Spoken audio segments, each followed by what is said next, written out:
Isa sa mga dapat abangan ngayon sa Flip Top ang rookie at produkto ng Motos Battle League na si Katana. Nakakadalawang battle pa lang siya sa Flip Top pero agad siyang kinabiliban ng marami matapos niya magpamalas ng mga solid na witty jokes at pagbuo ng creative na anggulo sa kalaban. Kung tutuusin, dapat noon pa to nakasampa sa liga matagal na to nag-iingay sa mga underground league.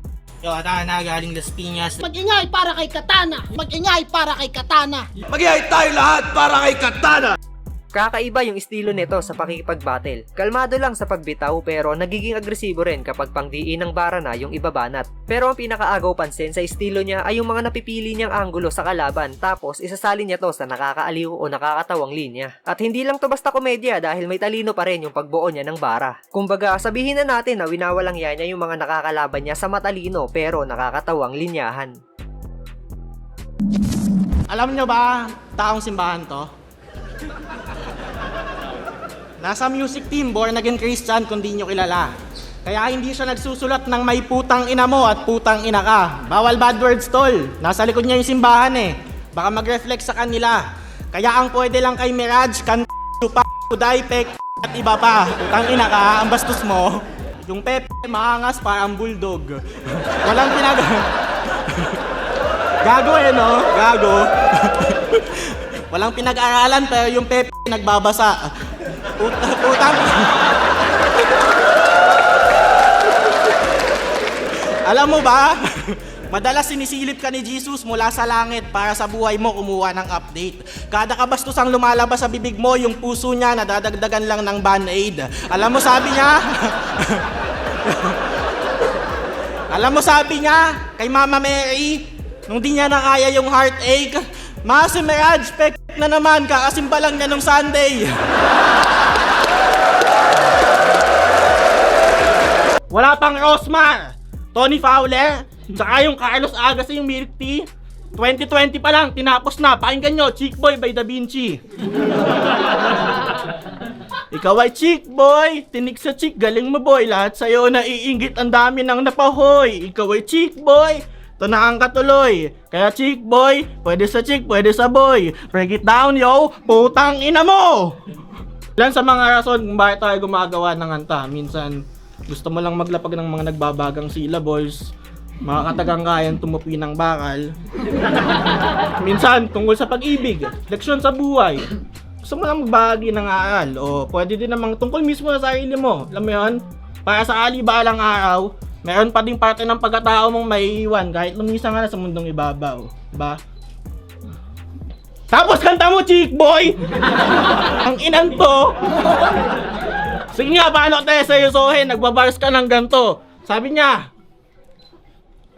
ikaw ay chick boy, de joke lang. Sabi niya, Pilos. Sa nanay pa post ng reels, yung anak ang trip, gobyerno, pag-initan. Pati lang nanay mo, try mo pagsabihan sa Facebook, ang kalat niya minsan, pinapost yung picture mo, happy birthday anak, sorry, lagi kita pinapagalitan. Angas-angas ka pa dito, pinapagalitan ka naman ng mama mo. Tignan niyo yung mukha, ganyan na ganyan yung mukha niya pagtapos pagalitan ni Aling Lali. Mukhang sutil na no-offend. Pagkatapos yan pagalitan, PC, tangin ang palpak niyo, government. Solid yung diskarte niya sa mga anggulo na napipili nito. Maliit lang na butas pero nagagawa niyang mapalaki at gawing katawa-tawa yung kalaban. Tapos sa teknikalan ay may ibubuga rin to. Unpredictable din yung mga bara na binibitaw niya. Yung akala nating seryosong linya tapos bigla niyang babaliin sa komedya. Unggoy na may tali sa leeg, kapalit lang saging, handa na agad magpakwela habang ako tinatalian dahil mapanganib, magkaiba tayo ng kadena. Ala Jenga, di tayo titigil hanggat di ka nataob sa kinatatayuan mo. Kung animalan, malatasan at itong kagubatan ko. Ako nagpapainit ng tubig sa dagat Pasipiko bago bumagyo. Ako nagturo sa mga gorilya kung paano gumanto.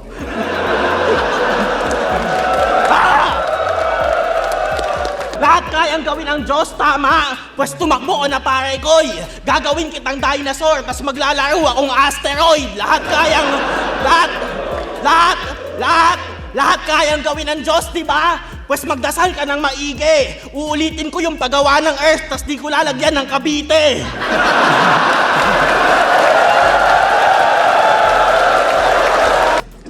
Porket baliw-baliwan, special na. Di mo ako madadali, bulbol. May kanta siya, ang title, Bulsa ng Kangaroo. Ang lalim nun, tol. Gago.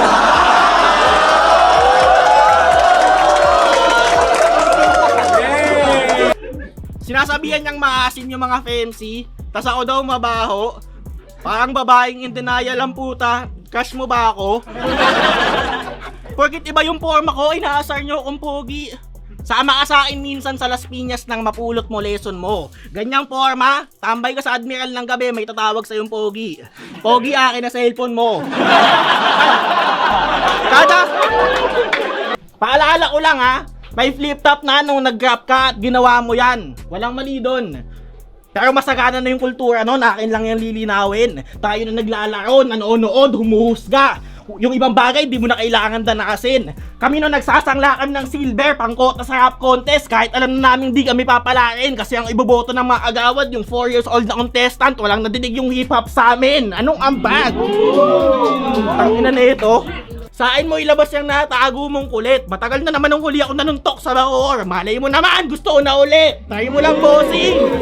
Papatikimin kita ng Las Piñas style na boxing. Pag eto nagpa-good night sa'yo, di ka na ulit makakapag-good morning. Yung mukha mo, didikit sa lupa. Siguradong hihimbing ng kusa. Sa tulong ng mga kamao ko, di ka na magbibilang ng tupa. Bas ngayon, di na pwede yan. Makikita ng lahat paano ka maghihingalo. Mga rason at dahilan, hindi na pwedeng ibato. Kamatayan na sanhe ng bawat linyang iyong solong tinamo. Ang magsasabi na lang ng dahilan ay yung mag-autopsy sa'yo. Alam mo ba ang sarap ng buhay mo sa Motus? Interesting maranasan. Wala kang obligasyon na dapat body bag palagi kada salang. Sa mga inanticipate tumawid ng flip top, di kasama sa listahan. Di ka mauubusan ng lakas, di naman malakas mga binibitawan. Mga nasa paligid mo, hindi sa'yo maaangasan. Hindi ka nakikita na bantaso, di ka ituturing na kalaban. Nakaraang linggo, hindi pangalan mo binanggit sa 6 na laban. Hindi mo kailangan bantayan yung pwesto mo, hindi ka naman maaagawan.